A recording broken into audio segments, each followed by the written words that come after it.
YouTube, here we are. I'm Kurt Von Annen. I am the host of the Mañana No Mas morning check-in. I try to do this every weekday. I try to get in around 9:30 or so. Sometimes I'm a little early, sometimes I'm a little late. Today I'm a little late, and that is because I was in another Zoom room, an empty Zoom room that I set up to meet with one of the dealers that I consult with. And this is one of those things. For those of you that are doing a hybrid example of coaching and training and leading. This is an obstacle that I'm sure that you are dealing with. In fact, I encourage you now to go to Facebook or to LinkedIn and just search in there, hybrid speaker trainer coach, hybrid speaker trainer coach. And in there, I share tools and strategies and things like that to help us with a hybrid example of speaking, coaching, and training. And by hybrid, I mean part online, part in person.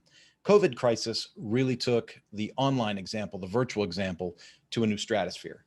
And in fact, I'm so involved in the virtual world of this that I've made myself a membership and learning site expert. I didn't realize that I was an expert until a few months ago when one of the people that runs the software company said, "Hey, would you help us with some customer service interaction?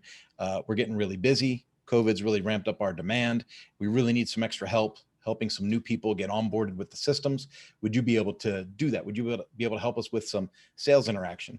And, I thought, well, I'm not really an expert. Am I qualified to do that? And it turns out that I am. So I've been helping people in Italy, France, Spain, Syria, India, the UK, Ireland, Africa, Australia, Japan, and of course, the United States and Canada. Portugal was just this morning, and I've had people from South America as well, Brazil and Chile and things like that. And it's so much fun because I get to try different language. I'll say hi or goodbye or whatever in whatever their language is, and we kind of build a little bit of a rapport online while I introduce them to the idea of a hybrid speaker trainer coach model. Well, today, and I just put this picture up on my social, was a picture of me in my Zoom meeting like this. And that's me waiting for someone that doesn't show up for their appointed time. So what do we do in these situations? It's up to you, honestly. I mean, if you're a hybrid speaker trainer coach, it's your business. You make the decision how you want to do this, but I'll tell you what I do. 9 times out of 10, the people that I am supposed to meet with in these Zoom rooms aren't the people that are paying me. Somebody else higher up the ladder is paying me for my services. They're paying me to train their staff in skill sets that are supposed to make them more efficient, more effective, and more productive, right? And all of those things, efficiency, productivity, all of that, that makes profit. Make no mistake about it, right?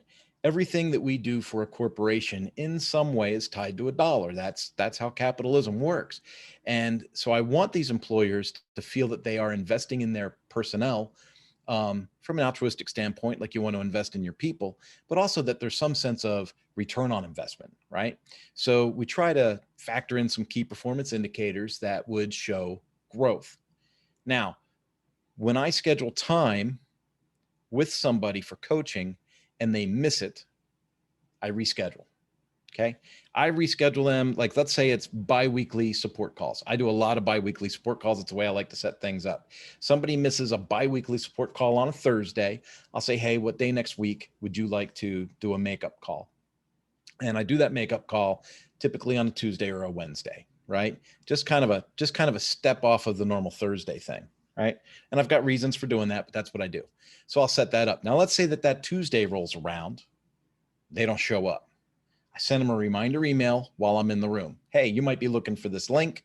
This is, we had an appointment. I'm in there. The room is open. Come on in." Now, in this particular case, I've got a whole audit of stuff that I need to go over with this client in ways that are going to help them make probably $250,000 this year. This Zoom call is worth $250,000, and they didn't show up for it. Okay. So your next thing is, well, now what do I do, right? If I'm trying to coach and train people and the audience doesn't seem interested in what I'm coaching or training about, how do I do this? Well, remember, the people that are generally hiring you and paying you aren't the people that are coming. So you need to take a little bit of time and do kind of an assessment, right? Do like a needs assessment kind of reporting thing and send that to the people that are paying you. So what I do is I do like a little recap and I'll say, hey, this month we scheduled 3 meetings. 2 meetings were attended. 1 meeting was not attended. These are the things we discussed. These are the improvements you might see within your team. These are things that you should look out for. And then when that happens, you get the pat on the back. When that doesn't happen, you already laid the groundwork that you've addressed it. And so now it's up to the people, boots on the ground in that business to go, hey, how is this really going to work? How am I able to manifest these skills? And what's the dollar value to put on this stuff? Every business is different. So you want to be able to make sure that you kind of affix things based on their business model. Like when I say this call's worth $250,000, I know that I know that I know with the experience I have in the industry, what this niche is, that what I'm going to share with these people is worth $250,000 this year. Considering what they paid for the training up front, $250,000 newsletter that I'm going to put out today. See you later. Bye-bye. And end.